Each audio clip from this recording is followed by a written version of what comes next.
It sure looked like Jodi Arias was on a roller coaster of emotions during her trial. This week, the jurors got their chance to ask Jodi their own questions. Listen here as she answers one of them.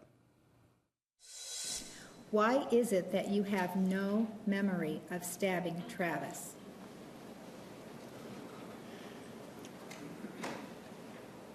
I can't really explain why my mind did what it did. Maybe because it's too horrible. I don't know.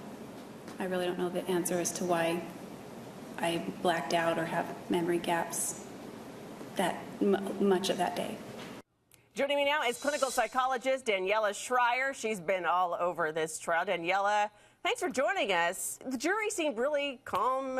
She seemed calm answering the questions. What are her ups and downs? What do those say to you? What do you think about her being on the stand, her state of mind? Well, first of all, you know what? Jodi Arias is fighting for her life, and the goal is to avoid death penalty. And you can actually see how she's reacting. She's trying to keep her personality under wrap. That means she tries to appear calm and collected. She has been a chameleon. That's a quality of hers, and we all have that to some extent her entire life. You know, our personality is very stable across our lifetime, but we are able to adapt and manage different situations. So far, she did pretty well. At the end, actually, she felt that she could maybe take control over the courtroom, and she tried always to pivot away from the questions and kind of blame Travis Alexander for everything that happened. Yeah. So, Daniela, do you think that, because, I mean, the jurors, you got to kind of wonder, are they trying to ask her these gotcha questions? Because it kind of seems like it sometimes. You're like, I gotcha, explain this one because I think you're lying. Do you think that Arias' responses make her believable, and do you think that she thinks she's won the jury over?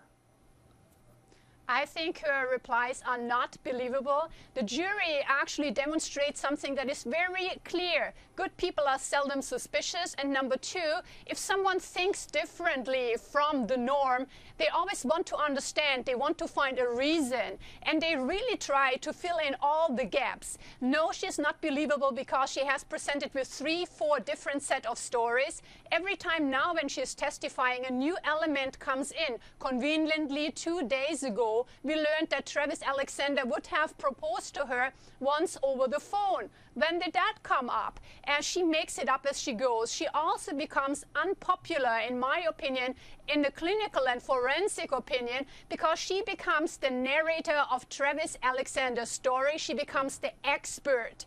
However, he's not there to defend himself. Now, Daniela, I couldn't help but notice she was using her hands a lot. I wonder if that's kind of new this week. She almost seemed to be having fun on the stand, like she enjoyed the process of answering the jury. What do you think? Well, it's part of a personality pattern. She likes to be out there. She's an extrovert. She gets energy from people. And in my opinion, even in the prior interviews that she gave to the press, she likes not only to be the focus of attention, but this is her own movie, and she is starring in it. All right, Daniela Schreier, some very interesting takes on all of this, the Jodi Arias trial, and I'm sure that you'll continue to develop them as she continues to be on the stand. Thanks so much. Remember, HLN is the only place to get complete coverage of the Jodi Arias trial. Watch Morning Express with Robin Meade starting Monday at 6 a.m. Eastern for what to look out for. And to go in depth on the case, head to our website, hlntv.com. We've got it all there for you, from video to extensive evidence.